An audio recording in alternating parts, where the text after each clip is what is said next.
Right. All right. Good morning, everybody. I just wanted to come on and do a quick Q&A just to update folks on the COVID virus pandemic that we find ourselves all in the midst of. I think the best place to start is with just a general principle to remind everybody that, we've dealt in the US and the world with virus outbreaks before. We've dealt with viruses that were as deadly, if not more deadly than this one, like HIV, like Ebola. And we have done a great job at keeping people safe. So in general, I just want everyone to remember that, while we should be concerned, while we have to make some behavior changes, that we are capable of handling this outbreak and keeping most people safe and healthy and getting care to folks who are ill. I know that people are hearing all sorts of predictions and scary numbers, and I know that they can make you very nervous. But understand that very few people, no people know the future, and so we're all making the best educated guesses we can. Some of those educated guesses are going to be closer to reality, and some are not. So take everything you hear with all of your brain, so that we don't create panic where there's no need for panic. That said, there are a couple of things that we should all be doing that are just prudent. If you are ill, you are coughing, and it's not your seasonal allergies, because it is allergy time, right? So your allergy medicine isn't making things better, you have a cough, you have a fever, then you are the person who we want to make sure that we isolate and we keep from infecting other people. And until we know that your illness is not due to COVID-19, meaning we really want you to get tested, but until we know the answer to that test, you are the person who it is most important to keep isolated. The rest of us who are well, it's important for us to have good practices, but I want people to stay focused on the fact that the goal of slowing down, stopping the spread of any virus starts with those who are ill. And one way to find out who is ill or going to be ill is testing, but in the absence of testing, we're going to use symptoms. So let's not lose sight of that. I know that we're all, staying home and reducing our activities, but the most important people in that group are people who are symptomatic or who are ill. We want those people definitely to go get testing, and until we know the results of their test, we want them to be as isolated as possible. The second group of people who are the big focus of the work here in terms of reducing spread is people who've been exposed to someone who is ill or positive. Those people too, we want them to really limit their activities. So if you know that you've been in a grocery store where someone's been exposed, or you've been in a conference where someone's been exposed, please curtail your activities. You don't go to the grocery store. You don't go out to pick up the prescription. Have your neighbor do it for you, your friend, someone who is not in the position that you're in. Because we want to make sure that you don't show symptoms in the next 14 days. So the most important people to isolate, people who are sick, people who have been tested, we're waiting for their tests to come back. Second most important people are folks who might have been exposed to someone who's positive or sick. Right? Let other people go get the groceries, let other people go get the prescriptions, call a friend if you need to, but we really, really, really want to isolate those people. Okay? I just want us to remember who the focus of, the restricted activity really should be. Right? The other thing I want to emphasize before I get to the update is there's a lot of confusion about this elbow bumping business, right? Because we saw the president do it on TV. Please don't elbow bump, right? So what I want people to do is hand wash, soap your hands really well, and then friction, friction, friction, friction until 20 seconds or the soap is gone, right? So that could be 20 seconds, 30 seconds, 40 seconds, but make sure you're washing your hands, friction really well after you've touched surfaces. Try not to touch your face very much. I know it's a reflex. As humans, we do it a lot and we don't even notice that we're doing it. But pay attention to what you're doing, but good hand washing. You want to stay at least 3 feet from other people that you're talking to, because most respiratory droplets don't travel more than 3 feet. That's the science behind that. And please, if you're elbow bumping, that puts you more within 3 feet of someone else. And also, importantly, when you cough, if you don't have a tissue available, we want you to cough into your elbow or your shoulder. So then I don't want you rubbing this elbow with anyone else, right? So do not do that. If you want to greet someone, hi, smile, hand over your heart, but there's no reason to get so close. So don't do that. Do not do that. I hope I've made that clear. No matter how many videos or memes you see on the internet, don't do it. The music's cute, watch the videos, but wave if you're gonna greet someone. Avoid lines if you can. I know folks are feeling panicked, so they're going to stand in line at Costco and Walgreens, etc. But when you line up, you're close to people. So if you can, avoid it. Of course, life is real and people need their groceries and their prescriptions, etc. But remember what I said about who should go, and then try to avoid being in close lines. If you can get things delivered, get them delivered, because that will keep someone employed, so do that. All right, I think those are the basic principles I want you to have. So let's talk more specifics. I'll just give you a quick update about the state of Arizona. If you want to get information about what's going on in terms of tests, positives, you can go to the Arizona Department of Health website. They update that website every single day. If you've been following me on social media, that's where I'm getting my information. So that gives you the information about the state of Arizona. The health department is getting information from tests around the entire state. So they're the most up-to-date, accurate information about the entire state. So some people might wonder, is that just Phoenix? Is that just Maricopa County? No, they're getting positive results from all over the state. The information that you see on the health department website, remember, does not reflect every test that's been done, but it does reflect every positive result. So far in the state of Arizona, we have had, let me get on the website, as of this morning, we have had, in the entire state, 27 cases, positive cases. We've had over 265 people tested. And I said over 265 because the health department website is noting 265, but like I said, tests are being done elsewhere that they might not know about, but they're getting all the positive results. And we've had over 148 people ruled out. We have 102 tests pending. We have tests available in our state. Our governor has freed up money. We're getting federal dollars to make sure that we're getting testing done.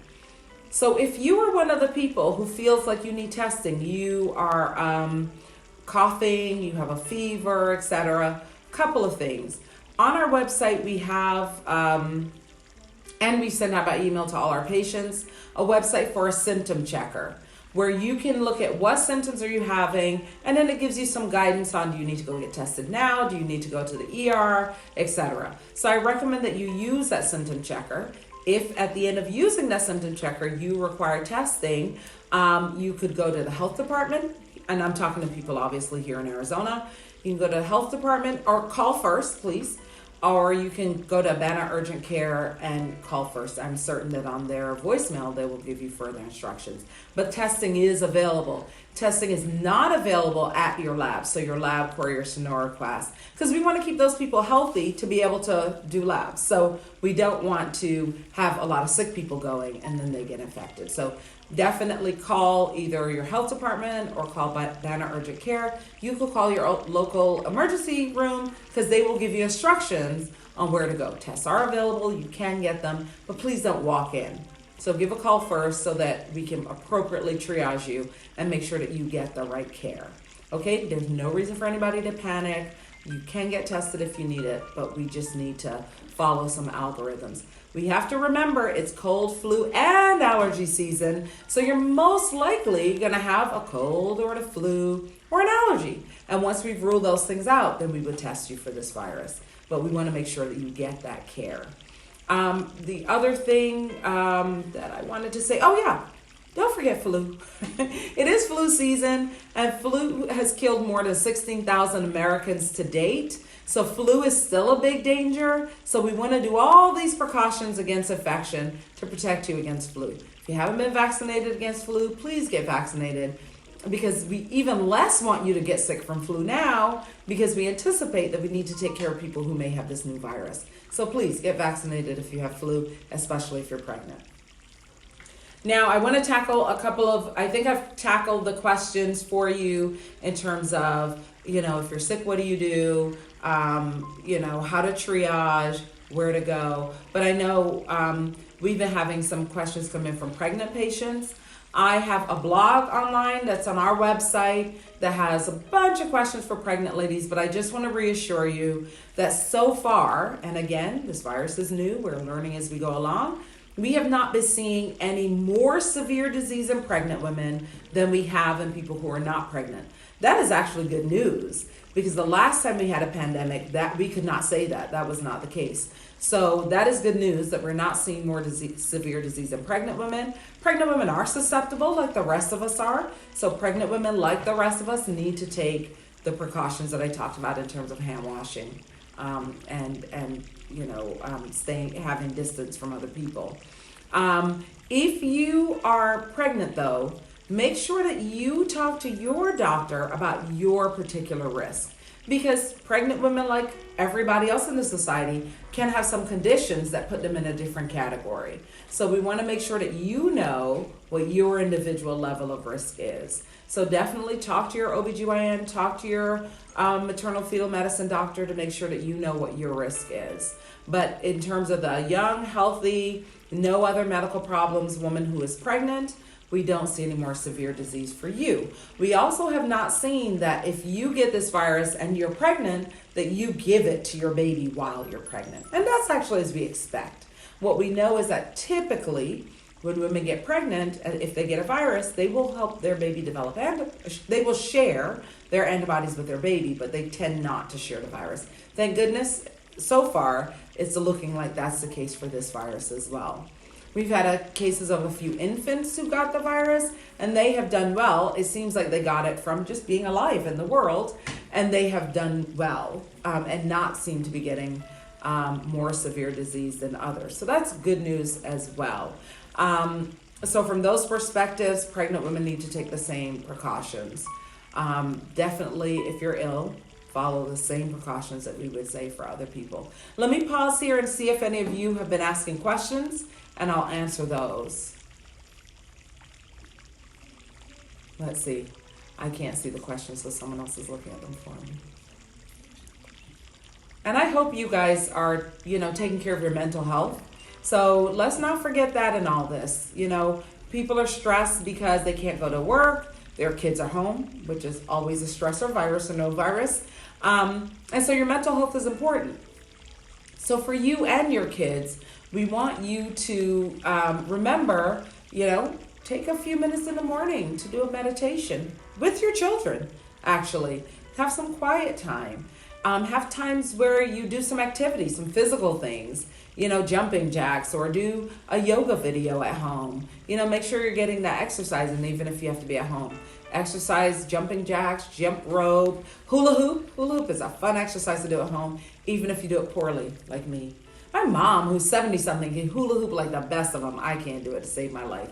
But it's good exercise when I'm shaking around like a tornado. And the hula hoop falls to the ground and I have to pick it up. So that's just fun exercise you can do at home. And maybe get some laughs. Let me not say that, because I will not post a video of me hula hooping. That will be too embarrassing and I can't take it back. So no, I will never do that. Let's see. I'm trying to think of questions I have gotten earlier in the week. People are wondering how long this will go on. I don't know. None of us can say. What we know, let's talk a little bit about what to expect. What we know to expect is that there will be more cases. I mean, every virus will spread. We say this is a human planet, but really it's a virus planet. What we're trying to mitigate is not necessarily the spread of this virus, because we know we can't do that. But what we're trying to lessen is, one, people getting severe disease. We're trying to give us time, all the public health infrastructure and medical infrastructure, to figure out what therapies are going to work to reduce severe disease and what therapies will harm people, right? Because when you have a new disease, we don't know what works and what doesn't work. So we need time to do that.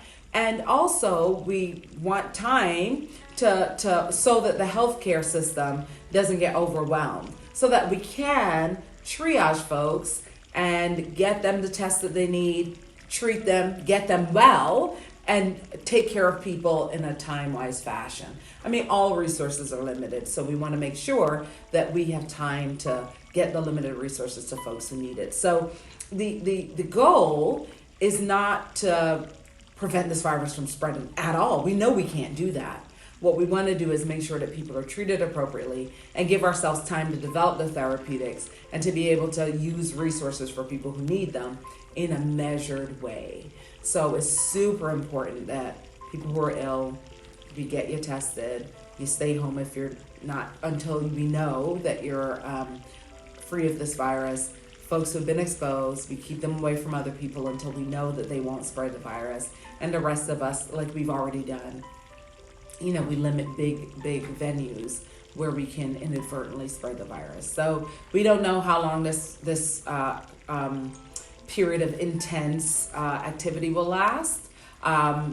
I'll keep letting you know. I'll keep checking in with you to give you updates. But I really want us to take care of our mental health during this time and do the sensible things that we know will work to help us take the best care of you. If you have questions, just keep sending them in. I'll try to keep posting, every day or every other day. Maybe I'll do another one of these later on in the week. We'll post this on Instagram and everywhere else to keep you up to date. But stay well, take care of your mental health, and I'll see you again soon. Okay? Bye.